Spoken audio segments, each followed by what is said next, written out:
Hey, welcome to another episode of Breaking Protocol from the Razzle Dazzle Show, our ongoing miniseries where we break down key updates and design questions straight from the development of Shade Protocol. These episodes are built around the game's community engagement series, Devs Ask You, or DAUs, where Kendall and the team not only show what's changing, but invite fans to shape the journey with them. Today, we're diving into evolution of Shade Protocol's Snacklets, tiny, adorable robots that start out as popcorn enemies but merge into increasingly dangerous forms if left unchecked. We'll explore how these little tater tots went from small and silly to surprisingly dangerous foes. Be sure to follow us and Little Legendary on our socials and YouTube channel, and be sure to join the Shade Protocol Discord server to follow new DAUs, vote in polls, and share your voice directly with the dev team. Links to everything will be in the description down below, and with all that being said, it's Razzle Dazzle time! So, right off the bat, Kendall, where did the idea for the Snacklets come from, and what role are they meant to play in the game? These have to be the most ridiculous things I've ever come up with. So I had a conversation with my team, and we were mostly going up the idea that our initial enemies, which will come to at some point, you'll get to meet them, like the Savior Exo and the Death Letter, all these very complicated enemies that have like 6 or 7 attacks. And they're very involved enemies, very thoughtful, very smart. They know what they're doing, and they're dangerous at all times. And we felt like looking at other games that are kind of trying to get you into the vibe of just hitting things, which I think everyone likes to do. There's this type of enemy. The team brought up this idea of this popcorn enemies, which is enemies that you just pop. Pretty much something that you could just hit a couple times and they just kind of fall over.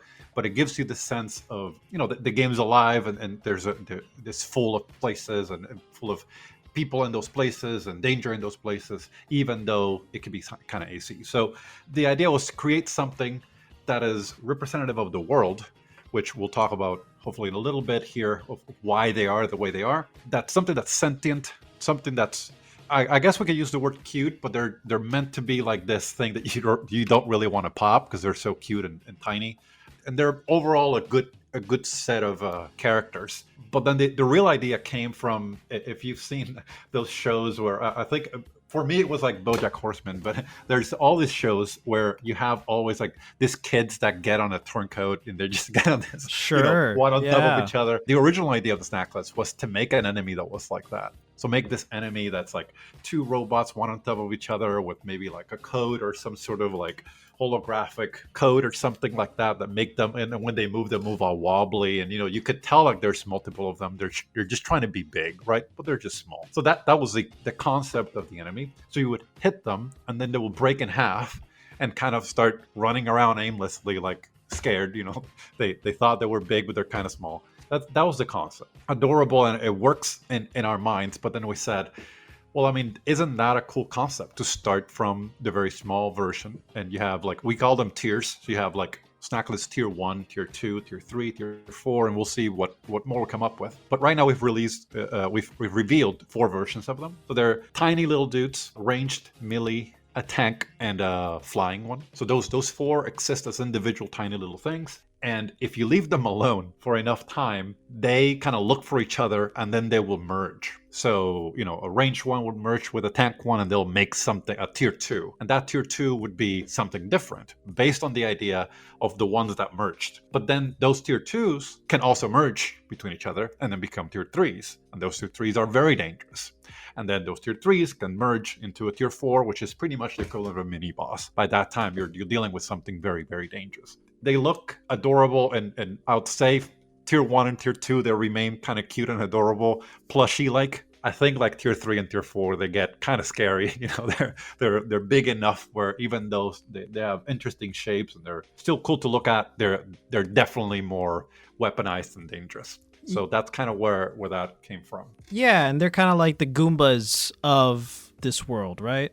You could say, right? They're some of the smaller ones are a little bit more exciting than a regular Goomba, but I would say they are at the same level of simplicity. Yeah. Like they don't just do contact damage, like move left to right. For example, like the melee one, like he does like, 2 punches where he dashes forward. So he's like, he can track you and kind of try to hit you, but it's 2 simple punches that won't kill you. The range one shoots at you a couple times, pretty easy to dodge shots, etc. Right? The flying one kind of tries to crash on top of you and explode. So they have interesting ways to make you use your kit, but they're not dangerous at all. They're the kind of enemies that you rush down and kind of hit and keep going. But that's kind of the illusion of safety, right? Because if you might leave them alone, and they might be alone for reasons out of your control. Like imagine there's a platform you can't reach, and then they're over there, and they detect you, but you can't get to them, and you take too long to get to them, you're in trouble, right? Because they'll start merging, emerging. By the time you get to them, they'll be really powerful. So that's kind of the concept. Right. They also split, which is interesting. If you kill them, they don't just die. So a tier 3 would break into two tier 2s, and then you'll break those two into a bunch of tier 1s. So the idea is like it's an enemy that kind of keeps spawning more and more until you kind of they're all lined up and you just throw a spear straight and pop them all. It just feels really good. But it's a more involved enemy for sure. The health is going to be in its separation versus like its state. Right, understood. And in terms of like the concept, right, and the origins for the Snacklets, I understand that one of the main elements in like actual elements in the game, lithium, the living metal, inspired their design and personality. Can you dive into that a bit more? Yes, so for me, it's a very interesting and it's a good way to talk about the world when the enemies reflect some of its core components, and it's easy for people to see. Like whenever you see a snacklet and you see how they behave, you see there's a whimsical, always want to be helpful, kind of always bright personality. This is kind of who they are. They're just this pure beings.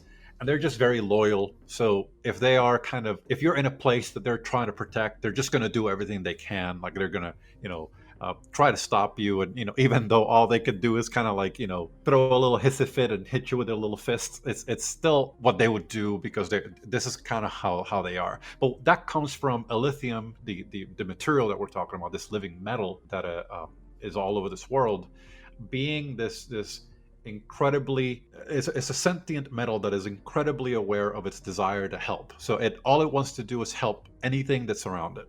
It wants to support, it wants to be part of something else, and it wants to learn. So it's obsessed with learning and helping. Of course, it is also a little, I would say, intentionally mischievous in the sense that it wants to become part of those things so that it can never be, alone, right? So it wants to drill this material, right?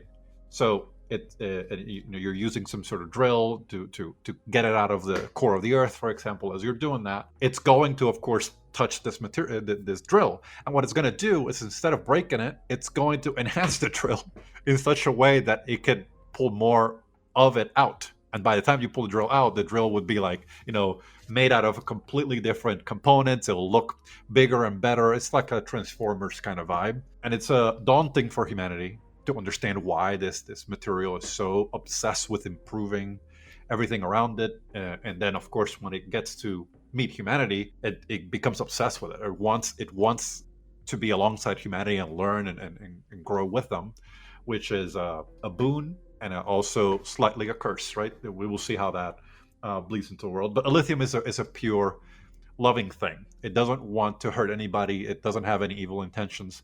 And the Snacklets are the smallest, more pure representation of this metal in action, right? When it becomes something that can move around in the body of a replica, this is what they look like. Just super tiny little things, reminiscent of if you've seen Princess Mononoke. Yeah, you've seen the spirits in the forest. Oh, for right? sure. It's kind of that vibe. They're just little things that pretty much represent the most atomic humanoid, or a moving version of what a lithium could be. And I know there are other like smaller type of enemies that aren't necessarily categorized as Snacklets. So like there's the little spider guys and like some other like drone type of deals. What differentiates Snacklets from these other smaller kinds of enemies? I understand like the key thing that separates them entirely is the merging. I understand that and like what kind of attacks they can do, but anything else besides that? Like, why not consider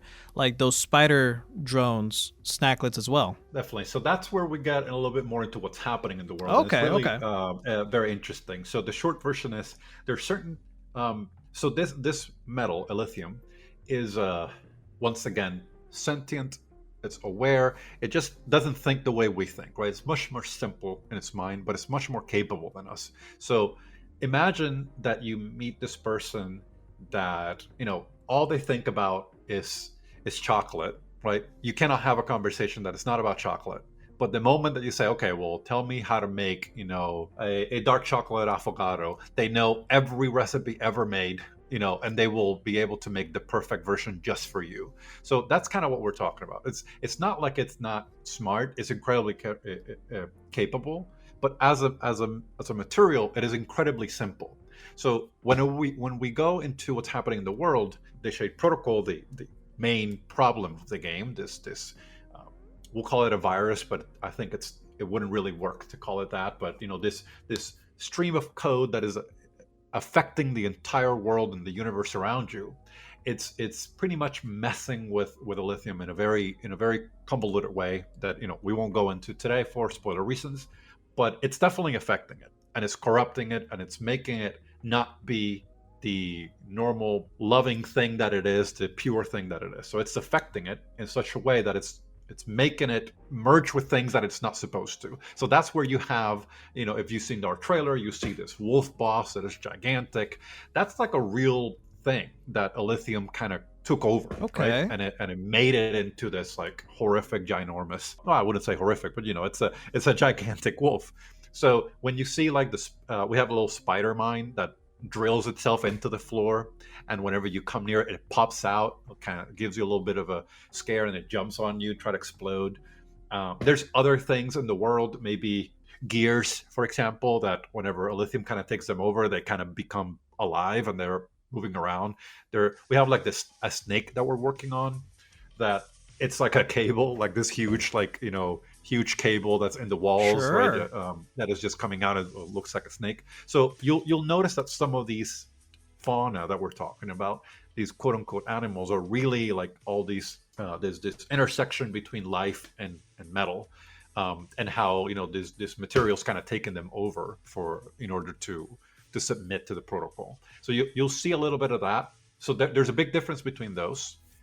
The fauna that's being taken over, the flora that's being taken over. That's one type of enemy. Then you have others that are more creations. So those are some of what you've seen in the trailer, which these are these replicas that are actual, human-made robots that are alive just like us, but they're of course robots. And then there's the things that just are made out of strictly lithium, pretty much its own creations. So it's not that complicated, but you will have things that are just taken over by the metal, that behave differently, look differently.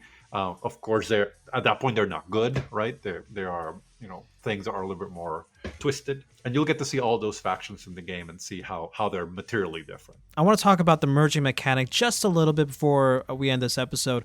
How far are you planning to take their merging mechanics? You've already mentioned this earlier, but is there going to be a cap to their growth? I mean, clearly you can expand technically as far as you want. You already said like tier 4 and beyond can be considered a mini boss.